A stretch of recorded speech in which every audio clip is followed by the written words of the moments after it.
High, good morning. তোমরা তো জানোই আমি আর মা এসেছি বেনারস। একটা রাত ট্রেনে পুরো দুজন মিলে ভীষণ ভালো ঘুম দিয়ে এসেছি। তাই এসে আর কোনো রকম ঘুম-টুম না দিয়ে একদম স্নান-টান সেরে দুজন মিলে রেডি হয়ে নিচ্ছিলাম, কারণ বেরোবো বলে। ঘুরতে এসে ঘরে বসে থাকবো এই জিনিসটা আমার একেবারেই অপছন্দ। ঘুরতে এসে যদি ভালো ছবি না ওঠে তাও অবধি মেনে নিতে পারবো। তাই বলে ঘরে বসে সময় কাটিয়ে দেবো এটা কিন্তু আমার একদম ভালো লাগে না।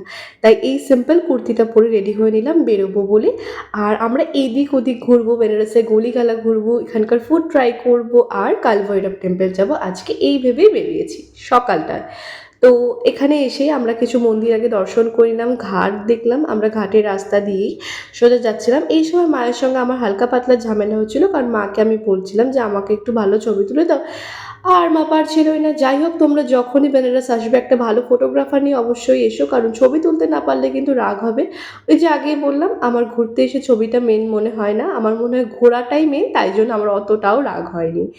যাই হোক, আমরা এখানে চলে এসেছি কালভৈরব মন্দিরে পুজো দেবো বলে, আর এখানে পুজো দেওয়ার জন্য যা যা লাগবে আমরা সেটা নিয়েও নিয়েছি।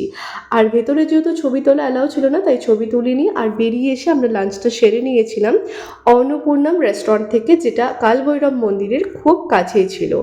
আর এখানকার খাবার দাবার কিন্তু একদম বাঙালিয়ানা, তোমরা গেলে কিন্তু অবশ্যই ট্রাই করতে পারো, খুব ভালো লাগবে। আর প্রাইসও একদম অ্যাফোর্ডেবল। কত নিয়েছিল এক্স্যাক্ট আমার মনে পড়ছে না, ওই 150 থেকে 170-এর মধ্যেই ছিল এই থালিটা।